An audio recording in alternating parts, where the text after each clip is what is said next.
welcome back to my channel and to a new ASMR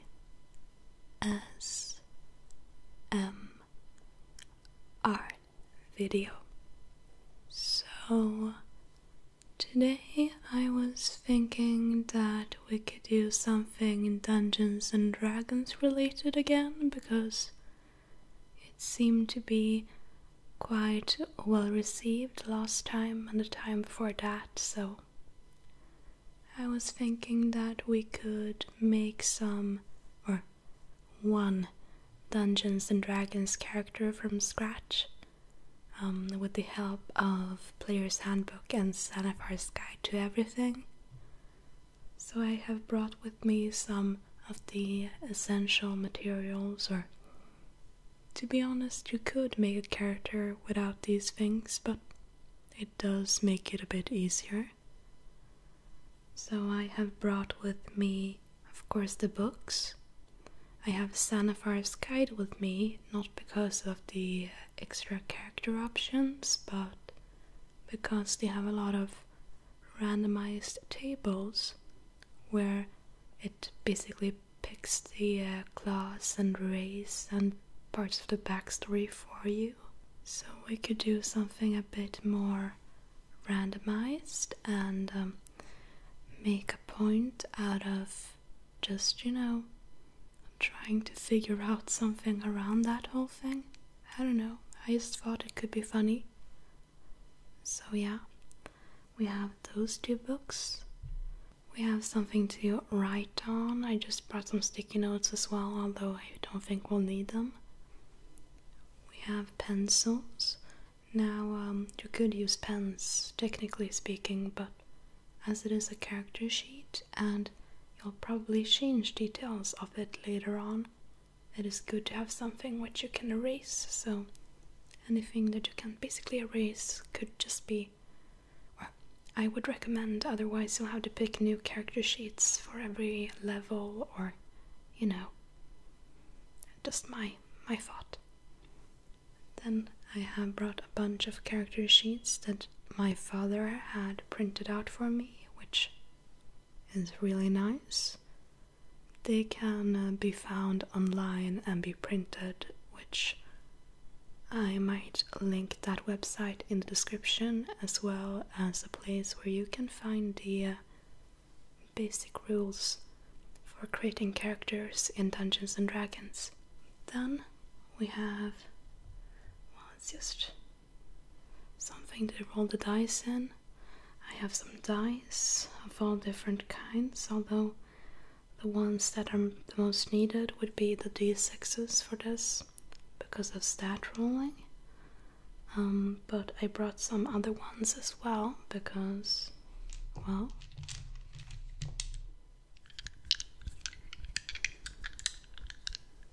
they make great sounds, and we're going to randomize some things, and then we need some certain different types of dice, or die, I guess. I'm not certain how to say that, actually. Seems to be quite a divisive topic. Kind of depends on who you ask. Languages, So yes, so my thought is that we will begin with pulling up those tables from the Modifiers Guide to Everything, and just roll a bit and see what we get, and start to create the character from there. First of all, perhaps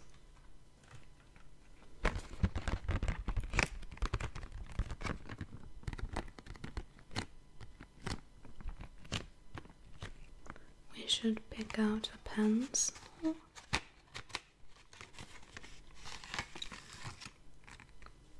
I'll take the blue one and just put it to the side now, as I don't think we'll need it.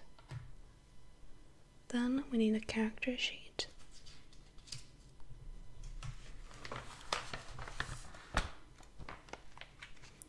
This is kind of a hefty bundle.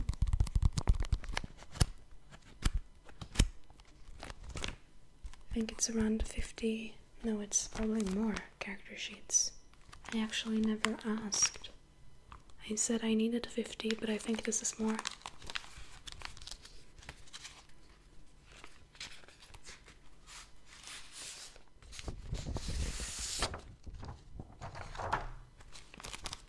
So that's another thing we could, we don't have to put it to the side, we can just put it here. So this is our character sheet. They come in many different forms. This is like kind of a different one because it has 2 different skills at the same level as the different like stat groups. So charisma ones are here, wisdom ones are here, intelligence, constitution, dexterity and strength, as well as the saving throws and the like. This is not much of an introduction, or I don't think it's much of a guide really, or well, if you don't know a lot about Dungeons and Dragons, perhaps you should watch another video, and if that's your goal, to find out about it. But I digress. Okay, so Sanafar's Guide to Everything. This is basically, I think they call it the first major expansion or something to Dungeons and Dragons 5th edition. I don't have any nails to speak of, so figurative tapping it is. Let's see. They have this huge part just for random tables. So they have like, let's see, I don't think you can see it because I'm very far away now. But it's parents, different types of parentage and birthplaces, number of siblings and birth orders, reasons for having absent parents, your family constellation, a lot of different things. But we are going to look at the species, or the race, and the class first. I think we'll begin with the race. I don't enjoy that word, but that's what they are called in Dungeons and Dragons. Okay, so they have a list of human, elf, halfling, dragonborn, gnome, half-elf, half-orc, tiefling, and dungeon master's choice. Because I want to randomize this, if I get dungeon master's choice, I'll reroll. So they want us to roll a D100. A D100 can be achieved by having a D percentile plus, let's see, didn't I bring any? Seems like I just brought D percentiles, but a D percentile plus usual D10. So now I'll have to do it with two D percentiles, but doesn't really matter, to be honest. And I take, it's like 80, 20, 60, 40, and I would add whatever number I have on the D10, so 80 and a 2 is 82, so on, so on. So it's like between 1 and 40 you have human, 41 and 50 dwarf, 51 to 60 elf, 61 to 70 halfling, so on, so on. So it's the most common to get a human this way, because they are quite plentiful, and it's more rare to get some of the later ones. So yeah, let's roll. 94. That's a tiefling. So if you don't know what a tiefling is, they are basically kind of the spawn between a human and something demonic. Doesn't have to be that one parent is like a demon and the other one is a human or whatever. It could be that some sort of pact was made in the past, which, well, the result of that being that one of the generations later, a child is born with like demonic traits or whatever. It can be quite different depending on. They are known to be like basically social outcasts because people do not trust them, which I suppose makes sense if you are infernal looking, like purple or red with horns and a tail and scary eyes, and you know, all of that stuff. So they are rarely trusted. So if we're just a lot of moving, take out the character sheet, we can mark down under race that we are in fact a tiefling. Okay. Nice. I really like tieflings actually. There are more races in Dungeons and Dragons, but I did not want to look up other like outside sources for tables and the like to roll for randomly, you know? So okay. Then we have class, which we have barbarian, bard, cleric, druid, fighter, monk, paladin, ranger, rogue, sorcerer, warlock, and wizard. So that's the selection we have to choose from, and it's the same kind of basic idea. 1 to 7 being barbarian, 8 to 14 being bard, so on so forth, up until wizard, which is 95 to, well, 00 or 100. It's kind of a strange system, to be honest, of counting, but you get used to it. So we take our 2 dice again, and if you have 2 d10s or 2 d percentiles instead of a d percentile and a d10, you have to decide which one will act as the percentile, which one has to act as the 10, or you can get 2 very different results, which is kind of cheating. So the blue one here, this will be the percentile, and the purple one will be the d10 for me. So let's roll.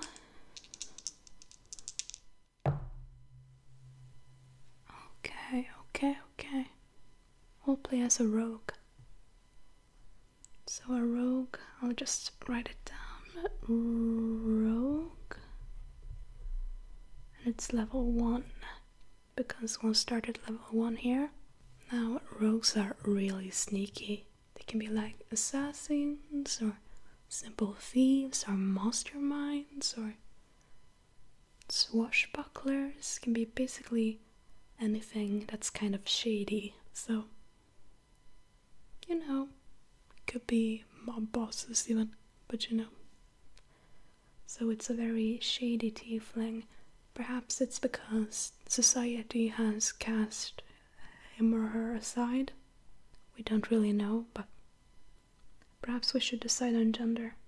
So there are no tables for that, but we'll pick a d4, one of these little pyramid-like things, and 1 will be male, 2 will be female, 3 would be non-binary, I suppose, or genderqueer, and 4 will be just maybe agender. I don't know. So okay, we have a non-binary tiefling rogue. That's kind of interesting, actually. It would have been interesting either gender or whatever gender expression the tiefling has, but I don't know. I haven't played as a non-binary character before. Now, there are different like forces in Dungeons and Dragons, which we call alignments. So there are, see it as the political compass kind of. You have good versus evil, and lawful versus chaotic. So you have a combination of the two. It's like 2 axes kind of things, although it's very black or white in many cases. Doesn't really matter though too much. So yeah, it kind of tells us if it's a good and selfless character, if it's a more selfish character, if it's something in between, someone who hates authority and loves chaos, or someone who holds the law above everything. So we need 3d6 for this. Thankfully I brought it. 3d6. Or regular dice. They're called d6 because they have 6 sides, so all of them are kind of named after the amount of sides. Now, let's see. 3 is chaotic evil or chaotic neutral, 50-50 apparently. Then lawful evil, and neutral. Makes sense, I think. Aren't we missing out on something? No, we might be good. Yeah, that's kind of true. Oh, there were more. We have neutral good there, lawful good, or lawful neutral, or chaotic good, or chaotic neutral. Okay, I just did not read it all. So let's see what we get. We get a 4 plus 4 plus 5, 8 plus 5 is 12. That gives us a neutral, or a true neutral. Let's write that down. True neutral. That is someone who isn't just like morally super good or super evil and doesn't really care if it's chaos or law or anything. They're just in between, like militaristically in between on every issue. So I guess that could be good. I don't know. We're basically just focusing on backstory elements at this point. Now, perhaps we could look at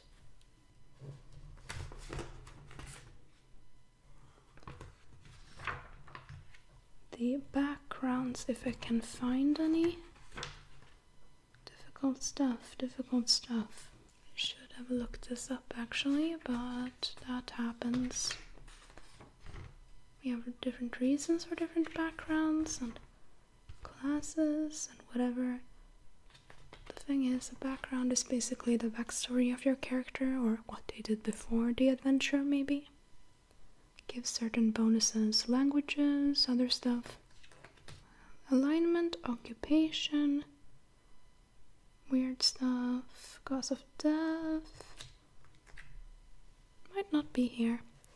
Let's just pick occupation and then pick one that kind of matches it. So that's another D100.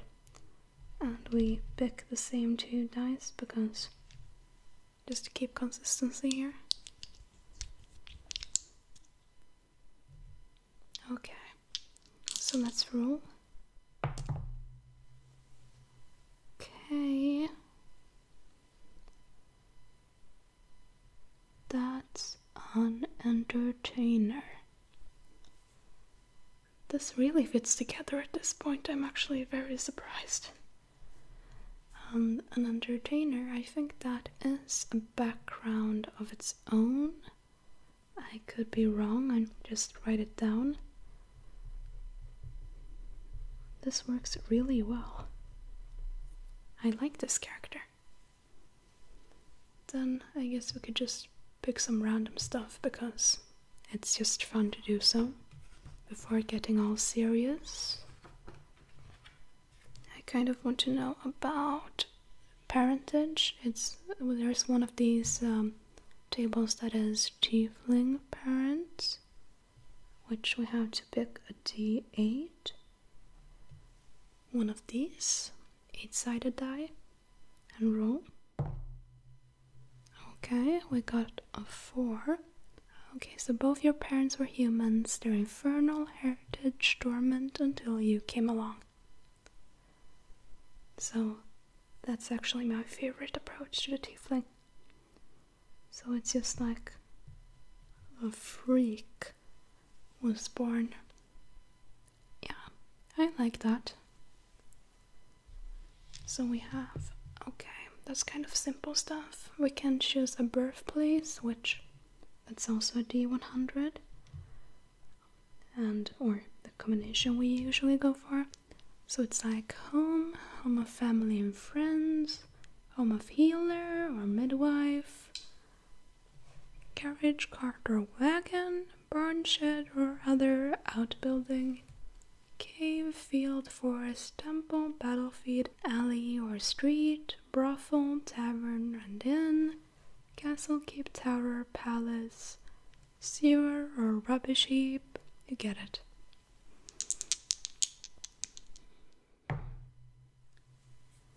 That's 30 exactly, which they were born at home. That's like half of the outcomes, so it makes sense. They were born at home from regular parents. That's interesting. Did they have any siblings? That's a D10. We got a 5, so they had 1 1d4 plus 1 sibling. So at least one sibling. Oh, now I dropped it. I don't want a cocked dice roll. We got a 2 plus 1, so they had 3 siblings. Birth order is 2d6s. I really love randomizing a backstory. 5 plus 3. Yes, 5 plus 3 is 8. So, birth order younger. So I suppose that this might have been the youngest child then. Interesting. A lot of older siblings who turned out normal. If anything is normal. Interesting. Then we could look at family, how it's made up, which is a D100. It could be a non-institution, temple, orphanage, guardian, paternal or maternal aunt. I suppose this is where the child ends up in the family that is like really the family. That's a 31. A 31 is adopted family, same or different race. So I guess someone had to adopt this child because the parents did not want it, which is super tragic. Maybe other tieflings, maybe some shady people involved in crime, which would be the reason for being a rogue. Could be anything really. I suppose these other children might have been the children of the original parents or just the other children at that place. Now we can roll for lifestyle. Yes. 3d6. Could be wretched, squalid, poor, modest, comfortable, wealthy, aristocratic. And they are modifiers apparently. 5 plus 1 plus 3 is 9. So modest. Yeah, makes sense. Can we use the number in this result as a modifier to your roll on the childhood home table? Okay. Which is the next, and it's a D100. So just straight roll.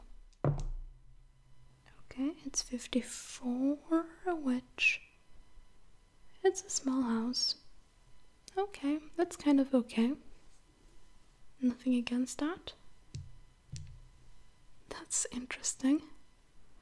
111 or higher, a palace or a castle. Yeah, that's because you have the modifiers, otherwise you would not have been able to roll that high. It's very rare, although it seems to be somewhat more common with player characters, but you know. So there seem to be reasons for becoming what they became, so we are an entertainer, therefore we should roll a d6 to know more about why they became an entertainer. which is a 4. I saw Bard perform once, and I knew from that moment on what I was born to do. Yet more of a cutthroat kind of bardish thing, because we are a rogue and not a bard. So that's kind of interesting. Maybe someone within the family, maybe someone outside of the family. Maybe they are more of like a criminal family, and our bard or our rogue wanted to do something different. Maybe the family was all bardish and the rogue wanted to provide for them through just thievery. Could be any reason, really. And childhood memory. For childhood memory, we need to roll 3d6 plus charisma modifier. So I guess we're going to skip out on that because we have not rolled for stats yet. And now for a reason for becoming a rogue. I really love this. I hope you do as well, otherwise it's still worth it, because I find this very fun. Do this on my own sometime. So I became a rogue because, and then roll a d6. We got a 5.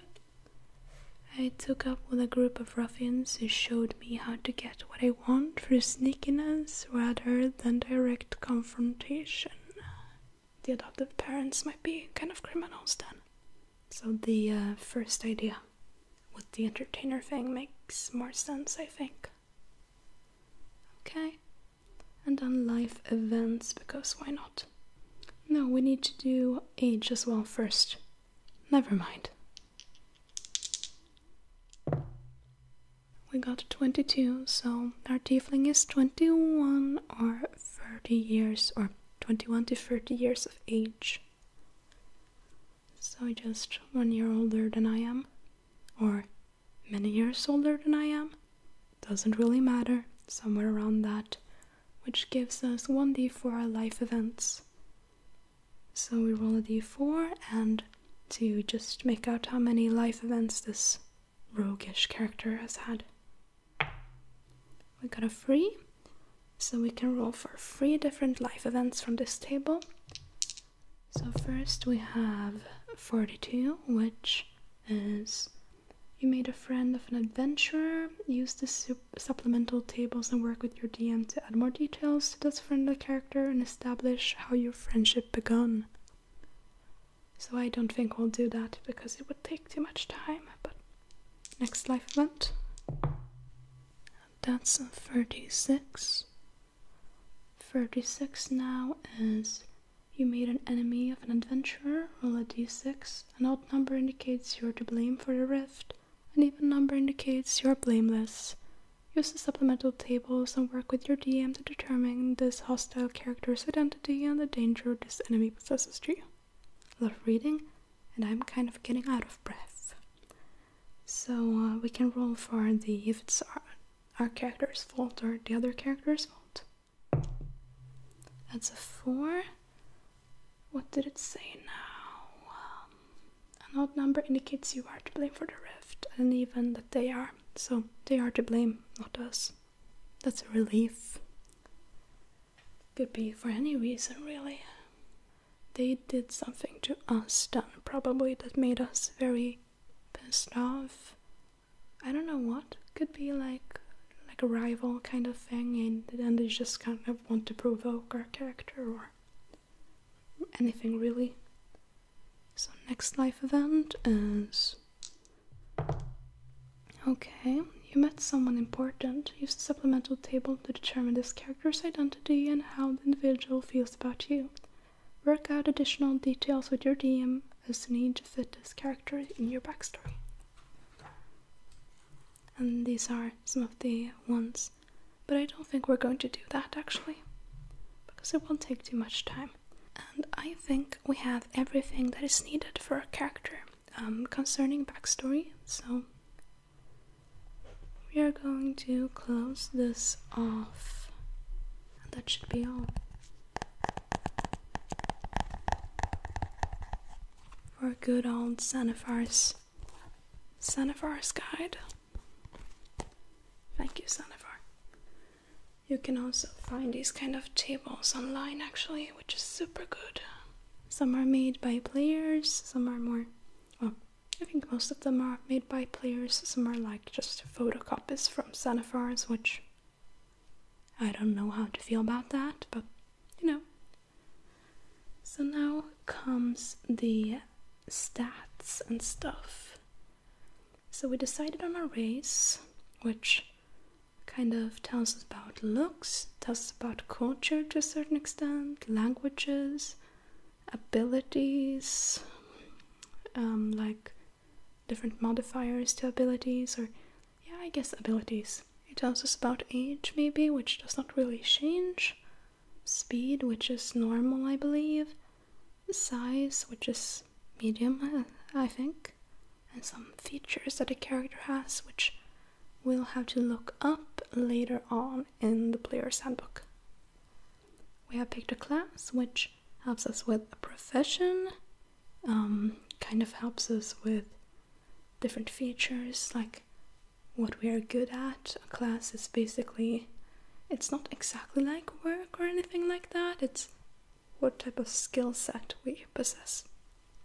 If any of you are into any sort of fantasy roleplay kind of thing, which I no doubt think you are because my World of Warcraft videos are kind of popular, then this should make sense to you. Then we have background, which determines like history, certain proficiencies, skills that we are better with, languages and skills. So skills like instruments or tools or whatever. So then we get to ability scores. I have a little cheat sheet here because I don't want to forget about anything. So abilities, they are the ones we can find here. We have strength, dexterity, constitution, intelligence, wisdom, and charisma.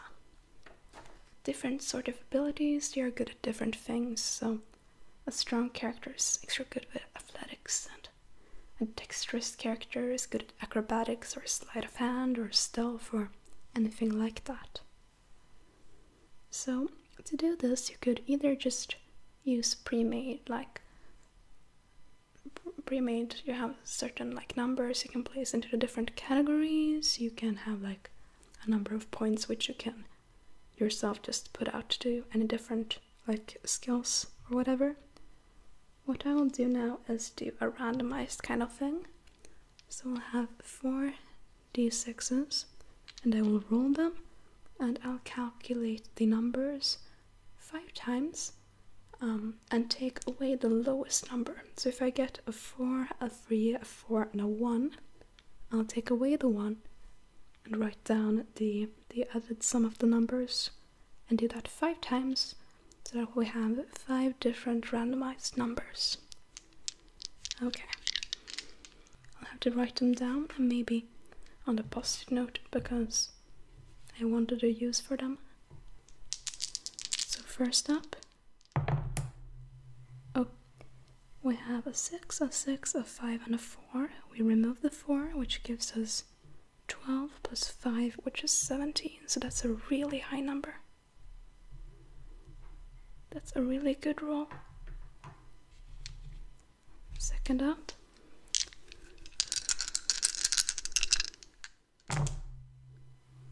we have a 2, a 4, and 6, and a 5. We remove the 2, which gives us 15.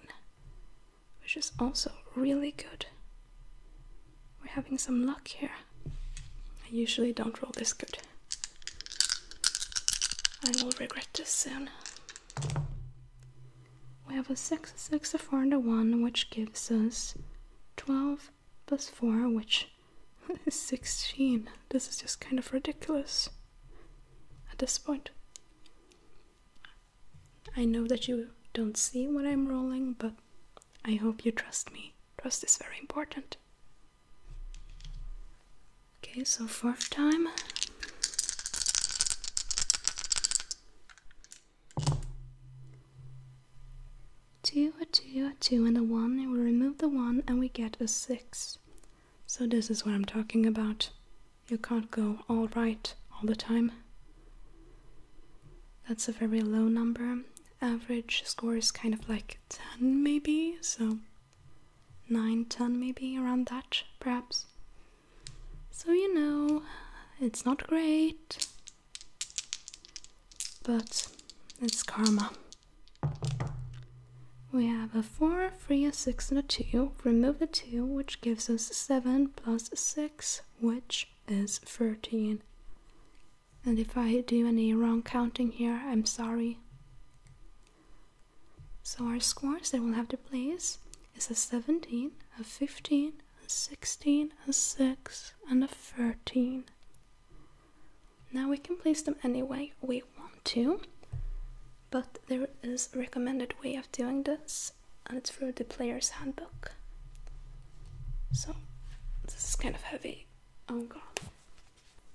It's the character sheets of my parents, so Gertis, Baldek, and Hero Protagonist, as they're called. So this lovely thing is the player's handbook.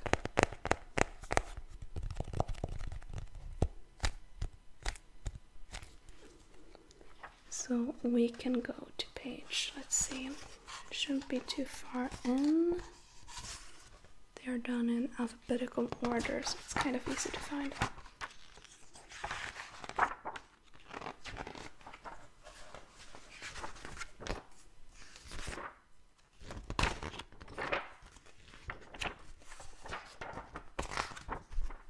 Here we have rogues. All about the rogues. It's our class guide, basically. Signaling for her companion to wait, a halfling creeps forward through the dungeon hall. She presses an ear to a door, then pulls out a set of tools and picks the lock. In the blink of an eye, she disappears into the shadow as her fighter friend moves forward to kick the door open. I'm not going to read all of this, it just kind of gives you an idea, I suppose. So, what we're going to look at is the section here called Quick Build. It kind of tells us what abilities are important for a rogue, although you can still place these abilities however you want.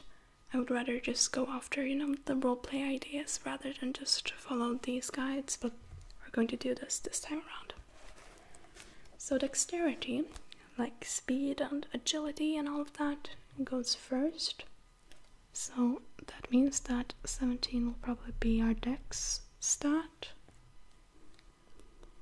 Then make intelligence your next highest if you want to excel at investigation or plan to take up arcane trickster archetype. Choose charisma instead if you plan to empathize deception and social interaction. Second, choose the charlatan background. So in our case, I think that we'll go with charisma actually. So our 16 will be charisma. Our 15 will be intelligence. Then we have 6 and 13, which are dump stats, and it's wisdom, and it is strength. Now, wisdom or strength. As you can basically use your dexterity stat because of finesse and stuff when it comes to rogues and their weaponry. I would say we're going to drop strength. So this is a very not strong tiefling, but semi-wise, or it's not all about wisdom, it's street smarts. I read or heard somewhere that the difference between intelligence and wisdom is intelligence knows that a tomato is a fruit, but wisdom knows that you can't put a tomato in a fruit salad. Although I would argue you can definitely do that. Okay, just putting that down. So we'll have to write these down. That's an E. So we have strength is 6. Then we have dexterity, which is 17. Constitution, which I did not write down constitution. We need to roll another time, you guys. That was very stupid of me. So let's roll again then. I was thinking way ahead of myself. So we get a 2, a 4, a 6, and a 4. Remove the 2, we get 8 plus 6. So that's 14. So we get a 14. And my thought is that that will be a constitution stat. So we have 14, which is very good in constitution. Intelligence, I'll just take them off the list as I go. Constitution, intelligence, which is 15. This will give us different modifiers later on. We have wisdom, which is 13. And charisma, which is 16. Now we need to look up exactly what modifiers that means that we get in each category. Modifiers, they are kind of like numbers we add to different kind of ability checks, and they are used for a lot of things. So you add, like, if it's, say it's 15 or 14, it's like +2 maybe. I don't remember. Although I do realize now that as a tiefling we get some added stuff on this. So I'll have to go to the tiefling part before getting too deep here, because we'll have to change some stuff.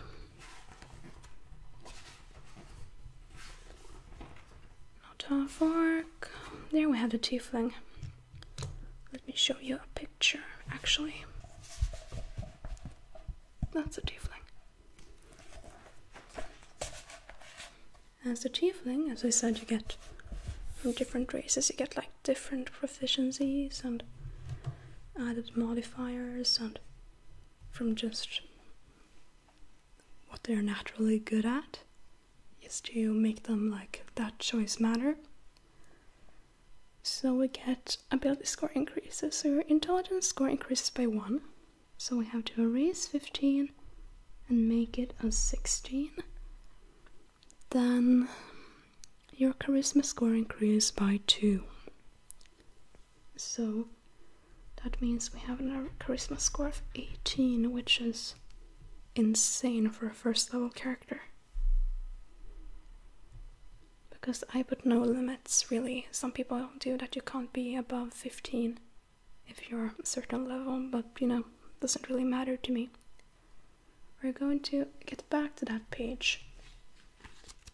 So I'm going to put in sticky because it's an important one. I should have done that with rogue as well, but the more we know, we learn, we thrive.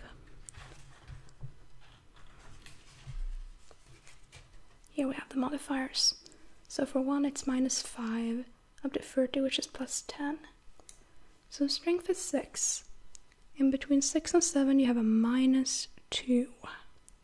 So our modifier for strength is -2. For dexterity we have 17. 16 to 17 is a +3. +3 to dexterity. Constitution, we have a 14. 14 to 15 is a +2. So +2 to Constitution. Intelligence, we have 16. 16 to 17 is a +3, and therefore +3. +3 to Intelligence. Wisdom is a 13. 12 to 13 is +1, so we get a +1. I'm realizing now that we could have just looked at the ability score summary here, but whatever. Then we have charisma, which is 18, and 18 to 19 is +4, so we have a +4 modifier to charisma, which is insane. So that should be all of our scores. -2, +3, +2, +3, +1, +4. So overwhelmingly great, actually. Like, really great. I'm very happy with these scores. A bit overpowered, maybe, but you know, that happens. Now, after having done that, we go to proficiencies. So I'll have to write down some stuff here again because I don't want to go over pages too much. So I'll have to just get the important pages, I guess. Here somewhere we should have it. The backgrounds. There we have entertainer. Entertainer. So, as an entertainer, we could choose here what type of thing our entertainer does. So let's just roll a d10. We got well, I guess that is a tendon. That's a tumbler. What is a tumbler? I have no clue what a tumbler is. And I don't have my phone here. Okay. So we get proficiencies. Acrobatics. Or we can just fill them in with a little dot. So we have it in acrobatics. And we have it in performance. That's a charisma one. Filling that in. We have the two proficiencies, which we can write down in other proficiencies in language, I guess. So, disguise kit.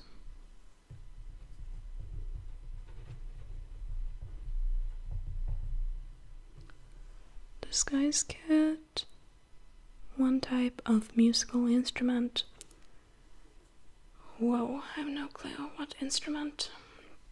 Let's just take like, I'll get a lute, because why not? I have no clue why.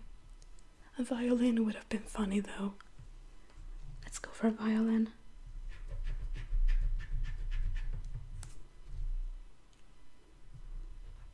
Violin.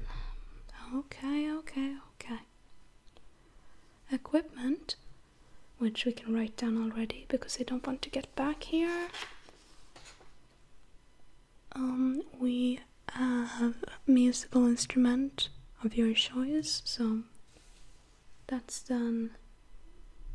We have violin. What else do we have? The favor of an admirer. Okay, I won't write that down. A costume. Sure thing. And a pouch containing 15 GP. So 15 GP, which we'll add together with the other GP later on, I guess, but that's it. We get the feature by popular demand, which you can always find a place to perform, usually in an inn or tavern, but possibly with a circus, at a theater, or even in a noble's court. At such a place you receive free lodging and food of a modest and comfortable standard, depending on the quality of the establishment, as long as you perform each night. In addition, your performance makes you something of a local figure when strangers recognize you in town, and where you have performed they typically take a liking to. So we write down by popular demand as a feature. Sure thing. There are characteristics and stuff, but we're not going to get into that. So yeah, we get it from that. Then if we just get back to tiefling, we can fill in whatever things we get from tiefling.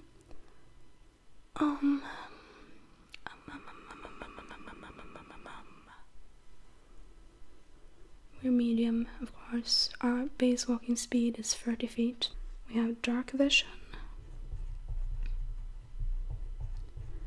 which means thanks to your infernal heritage, you have superior vision in dark and dim conditions.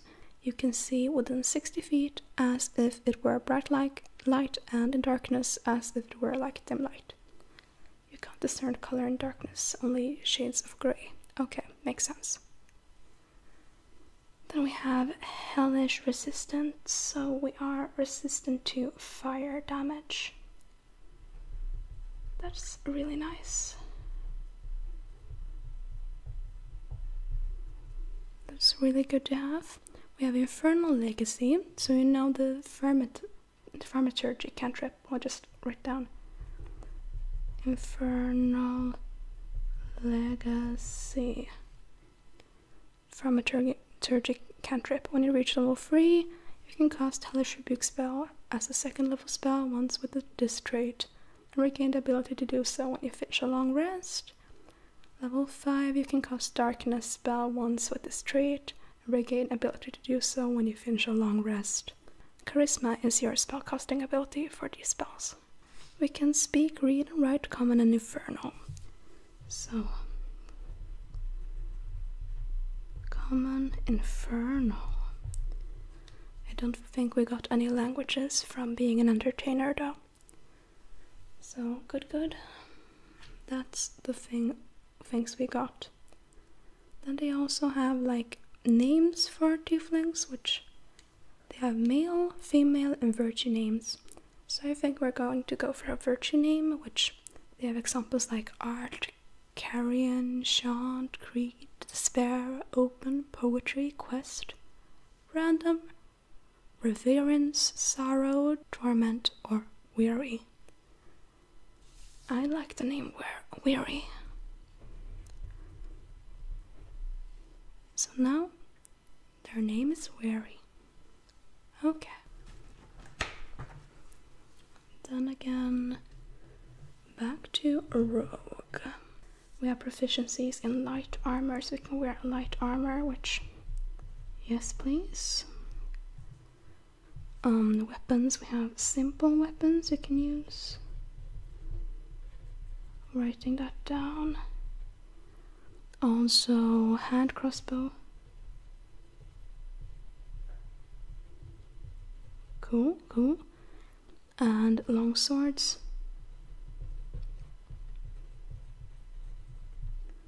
Rapiers. And short swords. Okay, cool. Thieves' tools.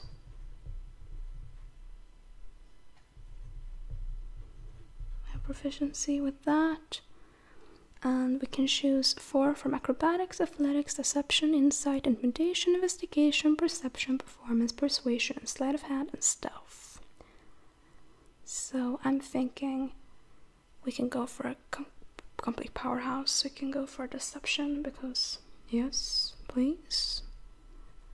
Performance we already have, so that's not going to be a thing. Investigation can be good. So we're going with investigation. We have 2 now. We can take acrobatics we already have. We can get a sleight of hand, I suppose, which is up here. So we have 3 out of 4. And then stealth. So that's 4 out of 4 for the character. And we have everything we need from that. Our proficiency bonus, what we add to the stuff we're proficient in, is a +2. So we write that down. And then we can begin to write down each and every what proficiency modifiers we have, and also for the saving throws. It is usually the same as your regular modifier, but if you're proficient in something, you also get a +2 to that. So yeah. Okay. So we have a -2 saving throw strength, athletics is -2. Saving throw dexterity is 5 because 3 + 2. Acrobatics is 5. Sleight of hand is... yeah, that should be it, right? I'm thinking right now. Sleight of hand should be 5. Stealth should also be 5. Constitution saving throw is +2. Intelligence saving throw is 5, Arcana is 3, History is 3, Investigation is 5, Nature is 3, and Religion is 3. Wisdom saving throw is +1, animal handling +1, insight +1, medicine +1, perception +1, and survival +1. Charisma saving throw is +4, deception is +6, intimidation is +4, performance is +6, and persuasion is +4. And our passive wisdom, 10 is like the basic, then plus your perception skill bonus kind of thing, so it's 11 for us. Now that we have that, good. We can also take in that the hit dice is 1d8 per rogue level. It's not too important right now, so I'm not going to go through that. Hit points at first level is 8 plus con modifier, so that's 10 at a base. Where is HP now? There it is. Higher level, it's kind of different, but doesn't really matter at this point. So yeah, then we have done that. Passive perception, languages, we have filled in. Armor, weapons, kits, instruments, all of that. Then it's time for equipment, so choices of equipment should be here. So you start with the following equipment in addition to your equipment granted by your background. So A rapier, B a short sword is the first one, and I think we'll take a rapier.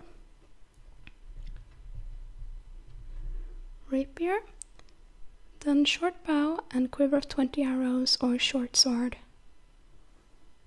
We take short bow plus 20 arrows. Okay.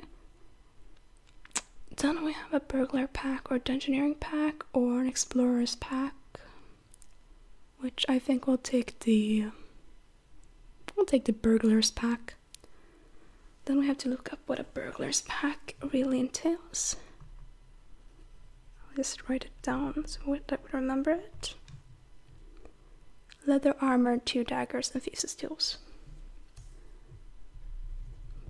Leather armor, 2 daggers, and fuses tools.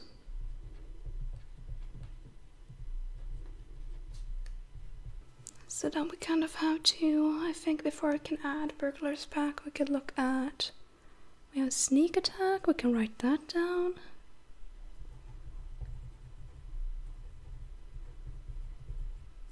So, sneak attack. Beginning at first level, you know how to strike subtly and exploit a foe's distraction. Once per turn, you can deal an extra 1d6 damage to one creature you hit with an attack if you have advantage on the attack roll. The attack must use finesse or ranged weapons. You don't need advantage on the attack roll if another enemy of the target is within 5 feet of it. That enemy isn't incapacitated and you don't have disadvantage on the attack roll. The amount of the extra damage increases as you gain levels in the class, as shown in the sneak attack column of the rogue table. We also know fuses can't, so it's like a secret language between rogues. Kind of like ghetto slang kind of thing, I don't know. Strange stuff, but we know thieves can't. Which is cool. And that's basically, we have expertise as well. At first level, you choose 2 of your skill proficiencies or 1 of your skill proficiencies and your proficiency with fuses tools. Your proficiency bonus is doubled for any ability check you make and use either of the chosen proficiencies. Okay, so I totally forgot about that. So we can choose basically whatever then.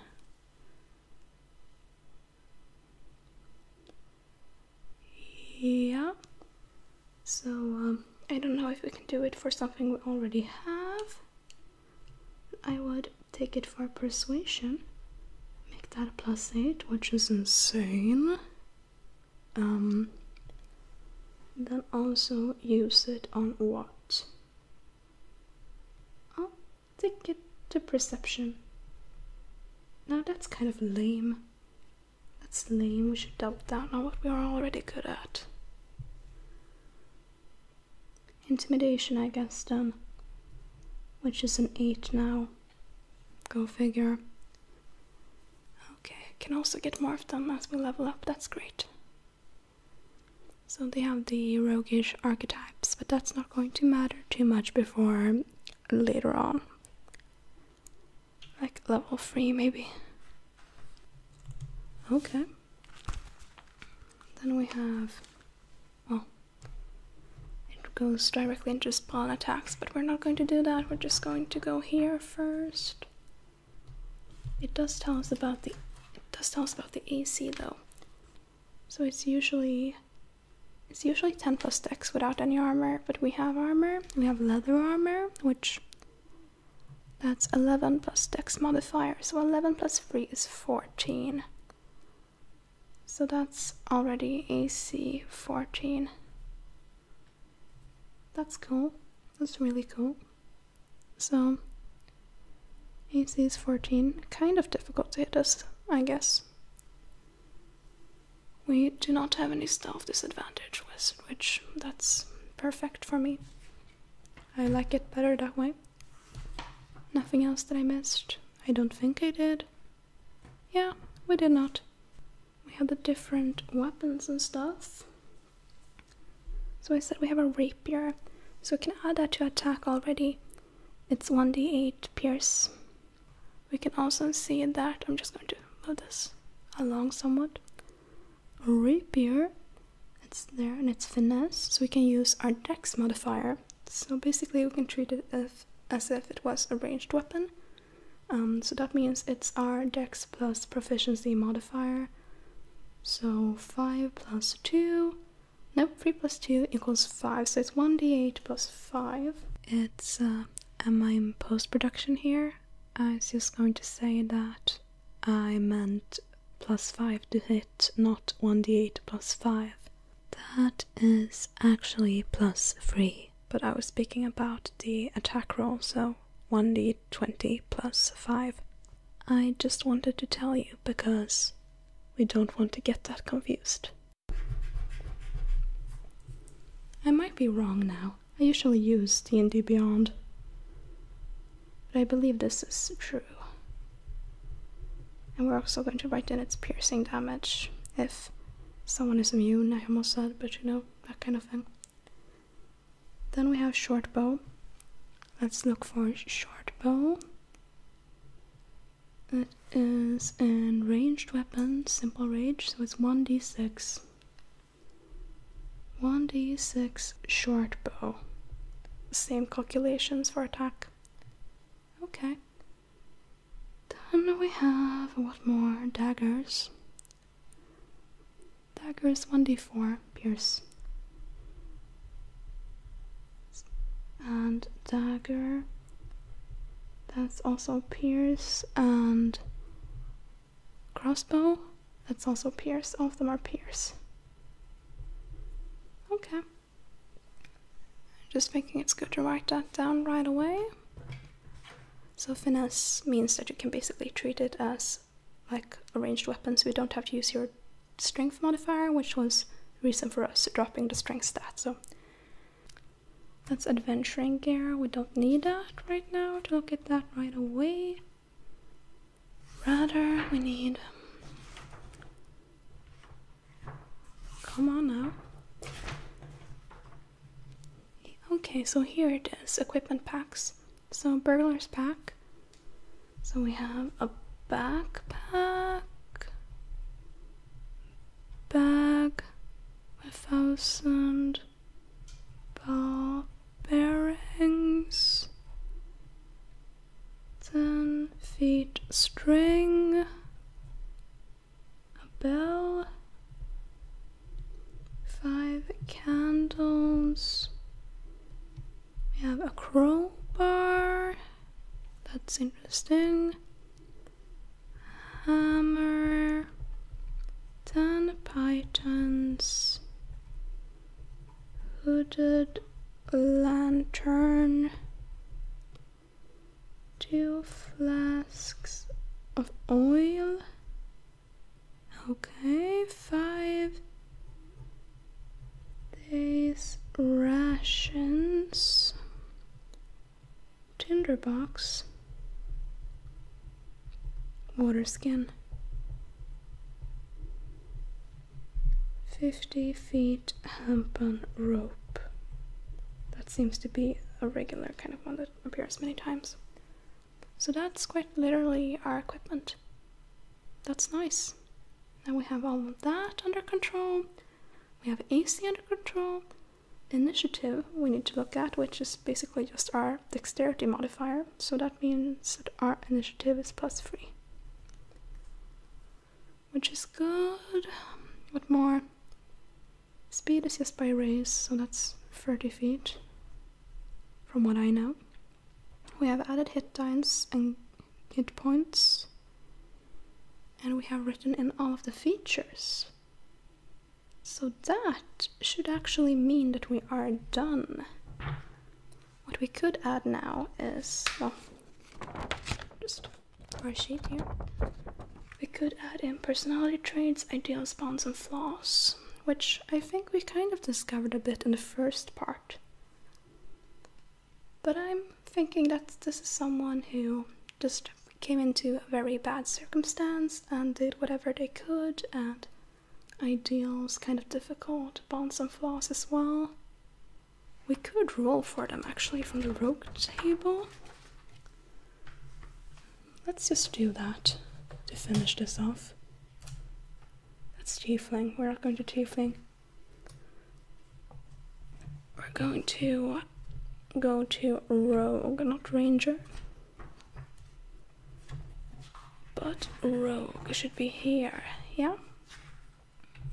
Isn't there a table for rogues? No. I actually kind of think that we're going to the entertainer table. Could get some stuff from there, I think. That's true. So personality trait 1d8, so we're just going to roll that. Go with whatever.